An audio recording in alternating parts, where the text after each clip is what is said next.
Dear student, good morning. GMS classes में आप सभी लोगों का स्वागत है। स्टूडेंट, आज हम 10th क्लास के स्टूडेंट के लिए एक इम्पोर्टेंट टॉपिक लेके आए हैं जिसका टाइटल है some inorganic compound and their common name, अर्थात कुछ अकार्बनिक यौगिक एंड उनके सामान्य नाम। तो स्टूडेंट शुरू करते हैं। बेहतर रिजल्ट के लिए आप चाहें तो इनके नोट्स भी बना सकते हैं। तो चलिए शुरू करते हैं। तो स्टूडेंट स्टार्ट करते हैं। तो फर्स्ट यहाँ पर देख रहे हैं आप केमिकल फार्मूला और सबस्टेंस। जैसे फर्स्ट हमारे पास आता है कॉमन सॉल्ट। अगर हम कॉमन सॉल्ट की बात करें तो कॉमन सॉल्ट हमारे पास ये देखिए कॉमन सॉल्ट। अगर कॉमन सॉल्ट जिसको हम जो है कॉमन सॉल्ट को हम जो है NaCl यानी कि साधारण नमक बोल सकते हैं। इसका जो फार्मूला है वो है NaCl। लिख लीजिए यहाँ पर NaCl, नोट्स आप बना सकते हैं। उसके बाद दूसरा आता है हमारे पास ईडिबल सोडा यानी कि खाने का सोडा, जिसको बेकिंग सोडा या मीठा सोडा भी बोला जाता है, जिसका केमिकल नेम है सोडियम बाइकार्बोनेट और केमिकल फार्मूला है NaHCO3। तो तीसरा हमारे पास कंपाउंड है यहाँ पे वॉशिंग सोडा, जिसको धावन सोडा भी बोला जाता है, यानी कि धोने वाला सोडा जिसको हम बोलते हैं, साबुन वगैरह में यूज होता है। और इसका जो केमिकल नेम है वो है सोडियम कार्बोनेट। और जो इसका जो केमिकल फार्मूला है वो है Na2CO3 × 10H2O।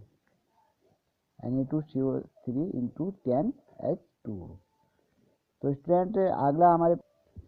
स्टूडेंट अगला है कास्टिक सोडा, जिसका जो है कॉमन नेम है इसका सोडियम हाइड्रोक्साइड और केमिकल नेम भी इसका यही हुआ सोडियम हाइड्रोक्साइड। और जो इसको जो फार्मूला है वो है NaOH।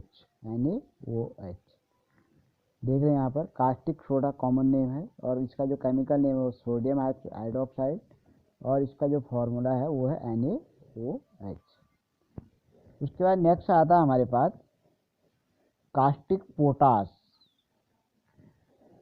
ये देखिए यहाँ पर कास्टिक पोटास, इसका जो केमिकल नेम है वो है पोटेशियम हाइड्रोक्साइड और जो इसका केमिकल फार्मूला है वो है KOH।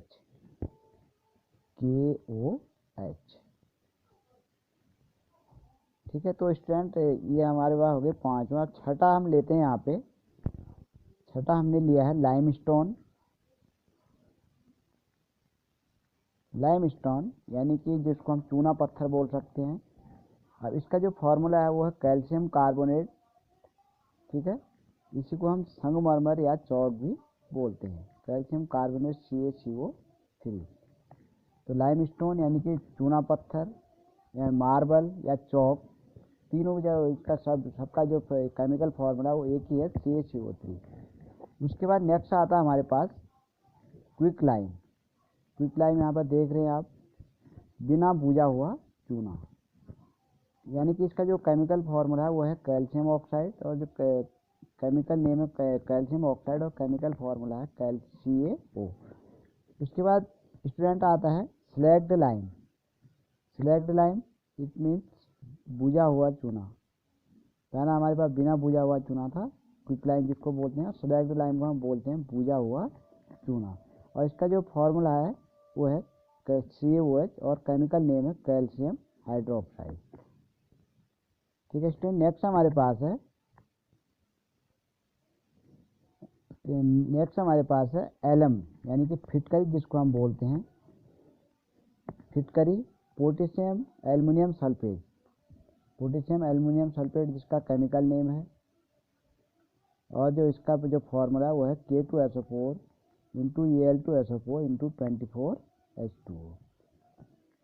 उसके बाद नेक्स्ट है स्टूडेंट ब्लीचिंग पाउडर। आप अधिकतर सभी स्टूडेंट ने लगभग देखा होगा इसको, जिसको हम ब्रिंजल चूर्ण में बोलते हैं। और जो इसका केमिकल नेम हो कैल्शियम हाइपोक्लोराइड और जो केमिकल फार्मूला है वो CaOCl2 या इसको जो है CaOCl का होल जो है Cl भी हम बोल सकते हैं। अब देखो ब्लीचिंग पाउडर का यूज अगर हम बात करें तो ब्लीचिंग पाउडर का यूज क्या है, प्यूरिफिकेशन ऑफ वाटर में भी ये यूज होता है, यानी कि जर्मिसाइड है एक प्रकार से, ये जर्म्स को किल करता है। इसके बाद स्टूडेंट नेक्स्ट हमारे पास क्लोरोफॉर्म। क्लोरोफॉर्म की अगर हम बात करें, क्लोरोफॉर्म का जो केमिकल नेम है वो है ट्राइक्लोरोमीथेन CHCl3। अगर ट्राइक्लोरोमीथेन यानी कि हमारे पास जो क्लोरोमीथेन का जो फॉर्मूला है वो है CH4 से हमारा एक हाइड्रोजन सब्स्टिट्यूट हुआ। फॉर एग्जांपल यहाँ पर मैं समझा देता हूँ आपको। स्टूडेंट देखिए, आपको यहाँ पर मैं तो स्टूडेंट अगर हम मीथेन की बात करें तो मीथेन का जो फॉर्मूला होता है वो होता है CH4। अब हमारे पास टोटल, अगर हम चाहे तो मीथेन को ऐसे भी लिख सकते हैं, 1 हाइड्रोजन 1 हाइड्रोजन 1 हाइड्रोजन और 1 हाइड्रोजन। अब मीथेन से एक हाइड्रोजन का रिप्लेसमेंट हो गया क्लोरीन के द्वारा, तो ये बनाएगा हमारे पास, अब यहाँ पर क्लोरीन आ गया हमारे पास। अब पहले जो है CH4 था, अब बन जाएगा CH3Cl। इसको हम बोलते हैं मोनोक्लोरोमीथेन। स्टूडेंट एक और हाइड्रोजन का रिप्लेसमेंट हो गया क्लोरीन के द्वारा, तो ये बन जाएगा CH2Cl2। इसको बोलते हैं हम डाइक्लोरोमीथेन। स्टूडेंट एक और हाइड्रोजन का अगर रिप्लेसमेंट हो जाता है तो इसको बोलते हैं CHCl3। तो स्टूडेंट इसको बोलते हैं ट्राइक्लोरोमीथेन, और इसी को हम कॉमन नेम में जो है क्लोरोफॉर्म बोलते हैं, क्लोरोफॉर्म। तो स्टूडेंट आई होप आपके समझ में आ गया होगा। तो इसी को बोलते हैं क्या, हमारे पास क्लोरोफॉर्म। अब बात आती है इसके स्टूडेंट, अगर हम इसके यूजेस की बात करें तो क्लोरोफॉर्म का जो मेन यूज है वो एनेस्थेटिक यूज, यानी कि बेहोशी की दवा या बेहोशी के जहाँ पर जैसे सर्जिकल यूज इसका ही होता है, जहाँ से इसको हम बोलते हैं एनेस्थेटिक यूज। ठीक है। उसके बाद अब नेक्स्ट हमारे पास स्टूडेंट आता है आयोडोफॉर्म। आयोडोफॉर्म यानी कि इसको बोलते हैं ट्राई आयोडोमीथेन, यानी कि CHI3। ये भी हमारे पास वैसे है जैसे हमारे मीथेन से एक क्लोरीन डिस्प्लेसमेंट हुआ है, हम मीथेन से अगर एक आयोडीन अगर यहाँ पर रिप्लेस होगा तो बनेगा मोनो आयोडोमीथेन। अगर दो होगा तो डाई आयोडोमीथेन। अगर तीन हो जाएंगे हमारे पास तो ट्राई आयोडोमीथेन। तो यहाँ पर ट्राई आयोडोमीथेन, इसी को हम बोलते हैं आयोडोफॉर्म। तो इस टाइम नेक्स्ट हमारे पास है POP, जिसको हम घरों में यूज़ करते हैं, यानी कि प्लास्टर ऑफ पेरिस। इसका जो हमारे पास केमिकल नेम है वो है कैल्शियम हेमीहाइड्रेट। जो इसका केमिकल फार्मूला है वो है CaSO4 × ½ H2O। उसके बाद इस टाइम नेक्स्ट आता है हमारे पास जिप्सम। तो इस टाइम जिप्सम जो है हमारे पास, जिप्सम को हम जो है कैल्शियम सल्फेट हाइड्रेट भी बुक कह सकते हैं इसका केमिकल नेम, और जो इसका केमिकल फार्मूला है वो है CaSO4 × 2H2O। स्टूडेंट हमारे पास यहाँ पर कई बार हमारे जो स्टूडेंट है वो कंफ्यूज हो जाते हैं प्लास्टर ऑफ पेरिस और जिप्सम के फॉर्मूले में। अगर स्टूडेंट CaSO4 × 2H2O कहीं पर अगर ऐसा फॉर्मूला है तो इसको हम पढ़ते हैं क्या, जिप्सम, CaSO4 × 2H2O। अगर स्टूडेंट CaSO4 × ½ H2O तो इसको हम पढ़ेंगे प्लास्टर ऑफ पेरिस और या कैल्शियम हेमीहाइड्रेट। तो स्टूडेंट इतना हो गया। अब नेक्स्ट आगे बढ़ते हैं जरा। स्टूडेंट हम आगे तो स्टूडेंट नेक्स्ट हमारे पास बोरेक्स, जिसको जो हम सुहागा भी बोल सकते हैं, बोरेक्स यानी कि सुहागा। अगर हम सुहागा तो यानी कि बोरेक्स यानी कि सुहागा जिसको बोलते हैं, इसको सोडियम टेट्राबोरेट यानी कि sodium tetraborate Na2B4O7 × 10H2O, Na2B4O7 × 10H2O। Next student हमारे पास है ब्लू बिट्रॉल, जिसको हम नीला थोथा भी बोलते हैं। इसका जो कॉमन नेम है, केमिकल नेम है वो है कॉपर सल्फेट, और इसको जो है 5 मोल ऑफ वाटर और उसके बाद CuSO4 को मिक्स करके बनाया जाता है, CuSO4 × 5H2O। तो यहाँ पर थोड़ा पूरा नहीं आया है, तो वो है 5H2। इस टाइम नेक्स्ट हमारे पास है, नेक्स्ट स्टैंड हमारे पास है वाइट पेट्रोल। अभी तो हमने ब्लू पेट्रोल पढ़ा था, सफ़ेद थोड़ा जिसको बोलते हैं। इसको इसका जो कॉमन नेम केमिकल नेम वो है zinc sulphate ZnSO4 into 7H2, ZnSO4 into 7H2, यानी कि जिंक सल्फेट और 7 मोल ऑफ वाटर अगर हम मिक्स कर देंगे तो वो बनाता है वाइट पेट्रोल, यानी कि सफ़ेद थोड़ा। उसके बाद नेक्स्ट आता है स्टूडेंट ग्रीन पेट्रोल, ठीक है, यानी जिसको हम फेरस सल्फेट बोलते हैं। FeSO4 ferrous sulphate into 7 mole of water equal to ferrous sulphate, यानी कि ग्रीन पेट्रोल। नेक्स्ट आता है stand heavy water D2O, deuterium, जो हमारे पास ड्यूटेरियम ऑक्साइड इसका जो केमिकल नेम है, और इसका जो फॉर्मूला है वो है D2O।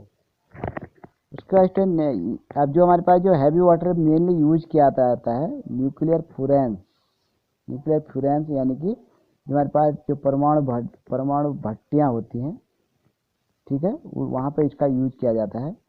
उसके बाद नेक्स्ट स्टैंड आता है हमारे पास सिनेबार, सिंदूर जिसको हम बोलते हैं, मर्क्यूरिक सल्फाइड यानी कि HGS mercuric sulphide. Stand next हमारे पास है शुगर, ठीक है, शुगर देख रहे हैं यहाँ पर आप। उसके बाद शुगर स्टैंड, इसका जो कॉमन नेम उसको हम सुक्रोज भी बोल सकते हैं, और इसका फॉर्मूला है C12H22O11, स्टैंड C12H22O11। अब स्टैंड यहाँ पर थोड़ा अलग से कुछ समझने की जरूरत ये है कि हमारे पास अब हम यहाँ पर हमारा जो टॉपिक है वो है इनऑर्गेनिक कंपाउंड के बारे में, लेकिन यहाँ पर जो ये शुगर है ये एक ऑर्गेनिक कंपाउंड है। कैसा कंपाउंड है? Organic compound. तो स्टूडेंट पहले हमें ये भी पता होना चाहिए कि हम ऑर्गेनिक और इनऑर्गेनिक को कैसे डिफरेंट करेंगे, इसको कैसे डिफरेंशिएट करेंगे, तो इसके बारे में बताते हैं आपको। तो ऑर्गेनिक और इनऑर्गेनिक कंपाउंड में क्या डिफरेंस? स्टूडेंट ऑर्गेनिक और इनऑर्गेनिक कंपाउंड की बात करते हैं जो कंपाउंड कार्बन, हाइड्रोजन और ऑक्सीजन, यानी कि कार्बन, हाइड्रोजन और ऑक्सीजन, इन तीन एटमों से मिलकर या तीन एलिमेंट से मिलकर बने रहते हैं, इनको हम बोलते हैं क्या? Organic compounds. Organic compounds. Student इनके अलावा और भी अगर कोई भी कंपाउंड हो जो इनके अलावा उसमें कोई भी अगर एटम हो तो उसको हम बोल देंगे इनऑर्गेनिक कंपाउंड, ठीक है। अब देखो आप यहाँ पर अगर आपको दिख रहा होगा जो हमारे पास शुगर है, यानी कि हमारे पास जो शुगर है अगर उसकी हम बात करें तो उसमें हमारे पास हमारे पास C12, इधर लिख देते हैं C12H22O11, ये उसका फॉर्मूला है। यानी कि या तो यहाँ पर कार्बन है या स्टूडेंट यहाँ पर हाइड्रोजन है या ऑक्सीजन है, इसका मतलब ये कैसा कंपाउंड है? Organic compound. तो स्टूडेंट नेक्स्ट हम बात करते हैं, स्टूडेंट नेक्स्ट हमारे पास है ग्लूकोज, जिसका जो अंगूर का रस भी जिसको बोलते हैं, ग्लूकोज का जो केमिकल फॉर्मूला है वो है C6H12O6। स्टूडेंट ये भी हमारे पास एक ऑर्गेनिक कंपाउंड से होगा। ये दो कंपाउंड हमारे पास ऐसे हैं, ठीक है, और भी हो सकती है, आगे देखेंगे। तो देखो स्टूडेंट उसके बाद एल्कोहल, एल्कोहल हमारे पास इथाइल एल्कोहल C2H5OH, शराब मेडिसिन बनाने में इसका यूज होता है। देखो अगर C2H5OH है तो वो इथाइल अल्कोहल है, अगर CH3OH है, ठीक है, तो स्टूडेंट उसको बोलेंगे methyl alcohol CH3OH। CH3OH methyl alcohol होगा और C2H5OH जो है इथाइल अल्कोहल होगा।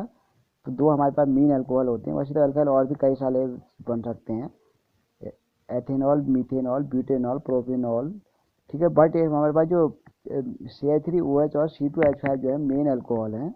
अब यहाँ पर C2H5OH तो इथाइल अल्कोहल है, लेकिन CH3OH अगर कहीं पर लिखा होगा तो वो होगा मिथाइल अल्कोहल। तो इस टाइम हमारे पास यहाँ पर देखो शुगर, उसके बाद नेक्स्ट हमारा ग्लूकोज, थर्ड है अल्कोहल। तीन कंपाउंड ऐसे हैं जो ऑर्गेनिक कंपाउंड्स हैं। ये जरा बीच में हमारा टॉपिक में आ गया कहीं से, तो इसको हम अगर से समझ लेते हैं, क्योंकि हमारे पास ये कार्बन, हाइड्रोजन और ऑक्सीजन से मिलकर बने हैं, तो इस टाइम इनको हम बोलते हैं ऑर्गेनिक कंपाउंड। तो स्टूडेंट नेक्स्ट हमारे पास है यूरिया। यूरिया NH2CO NH2, जिसका केमिकल फॉर्मूला है NH2CO NH2, मेनली यूज किया था फर्टिलाइजर बनाने में, उर्वरक बनाने में स्टूडेंट।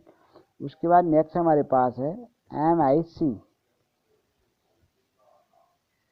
तो स्टूडेंट MIC की अगर हम बात करते हैं स्टूडेंट, मिथाइल आइसोसाइनेट, ठीक है, CH3NCO, यानी कि गैस जो भोपाल में हमारे पास गैस ट्रेजिडी हुई थी, जहरीली गैस थी, भोपाल गैस कांड, जिसको 3 दिसंबर यानी कि 3 दिसंबर 1984 में हुआ था।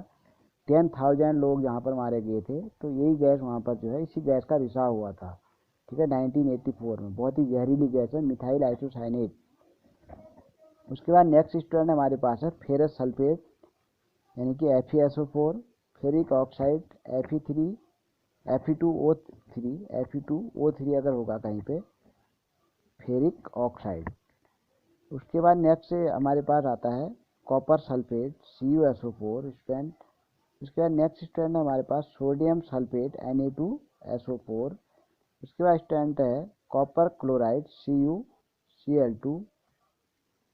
उसके बाद सिल्वर नाइट्रेट AgNO3। और लास्ट हमारे पास स्टूडेंट है कॉपर हाइड्रोक्साइड CuH का होल ट्वाइस।